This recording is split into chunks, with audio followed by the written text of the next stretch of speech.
আসসালামু আলাইকুম ভিউয়ার্স, আশা করি ভালো আছেন। টেক এন্ড টেনে আপনাদের সবাইকে স্বাগতম। আজকে আমি আপনাদেরকে ডিএসপি সাইনওয়েভ আইপিএস এর একটা সার্কিট বোর্ড দেখাবো যে কিভাবে আপনারা খুব সহজে ডিএসপি সাইনওয়েভ আইপিএস এর সার্কিট ঘরে বসেই তৈরি করে ফেলতে পারেন। সো চলুন দেখে নিই। হ্যাঁ ভিউয়ার্স, দেখতে পাচ্ছেন এই বোর্ডটা। এটা হচ্ছে আমরা 4টা টিএলপি বোর্ড, আর এটা হচ্ছে পিক মাইক্রো কন্ট্রোলার, আর এটা হচ্ছে মাইক্রো কন্ট্রোলারের জন্য ভোল্টেজ রেগুলেটর, আর এটা হচ্ছে আমাদের রিলে। এটা হচ্ছে লোডের জন্য ইউজ করা হয় আর কি। আর এটা হচ্ছে ক্যাপাসিটর, এগুলো হচ্ছে হিট সিঙ্ক। তো জানেন তো ডিএসপি সাইনওয়েভ আইপিএস এ হচ্ছে আপনার ট্রান্সফরমার এর ডিসি পার্টের ট্রান্সফরমারের অংশটা, যে ট্রান্সফরমারটা আপনাদেরকে দেখিয়েছি ওটা ট্রান্সফরমারটা এই উপরের অংশে বসে যাবে, আর এটা হচ্ছে ব্যাটারির পজিটিভ আর নেগেটিভটা নিচের দিকে। তো আপনারা খুব সহজে বাসায় বসে এরকম সার্কিট রেডি করে ফেলতে পারেন, এটা কোনো ব্যাপার না। বাজারে এখন অ্যাভেলেবেল সার্কিট পাওয়া যায়।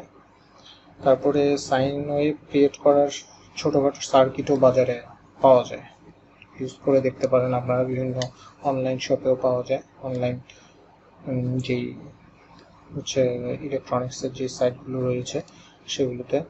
এখানে সার্কিট বোর্ডগুলোতে পার্টসের ইয়েগুলো দেওয়া আছে, কোন জায়গায় আপনি কি বসাবেন, কোন ডায়োড কোন জায়গায় ইউজ করবেন, সব কিছুই ডিরেকশন দেওয়া আছে, কত মানের কি রেজিস্টার ইউজ করবেন সবই।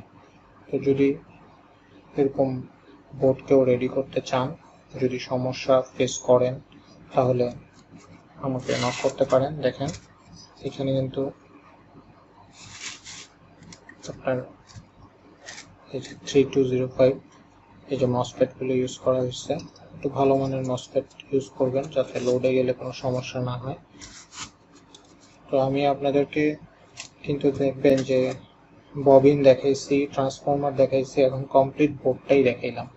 মানে কিভাবে আস্তে আস্তে করে আপনি স্টেপ বাই স্টেপ একটা সাইনওয়েভ আইপিএস তৈরি করে ফেলতে পারেন, সো সেটা দেখালাম। আপনি এই জিনিসগুলো হচ্ছে আপনি বাজার থেকে কিনে নেবেন। আমাদের দেশে পাটুয়াটুলিতে প্রচুর পরিমাণে এগুলো পার্টস পাওয়া যায়।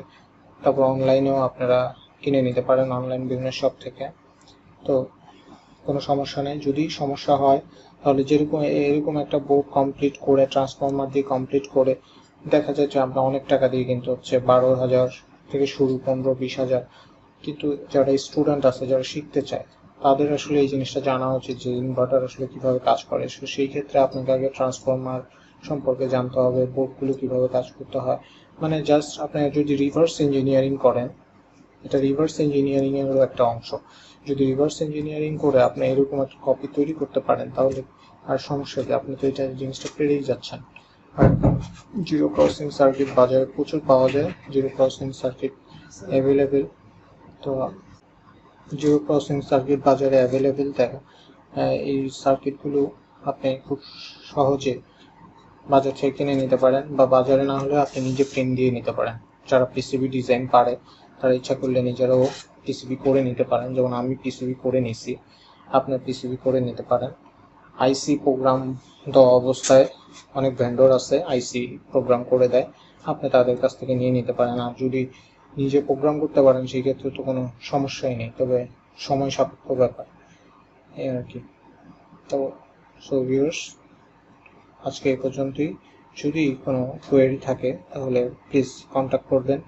যদি কেউ বানাতে চান, দরকার হলে তাকে মানে পার্সোনালি আমি তাকে গাইড করতে পারি, কেউ যদি তৈরি করতে চান। বেসিক্যালি যারা হচ্ছে স্টুডেন্ট আছে, জিরো ক্রসিং সার্কিট নিয়ে কাজ করতে চায়, ইনভার্টার নিয়ে কাজ করতে চায়, প্লিজ কন্ট্যাক্ট করলে আমি হেল্প করতে পারবো। সো ভিউয়ার্স, আজকে এই পর্যন্তই। ভালো থাকবেন। আসসালামু আলাইকুম।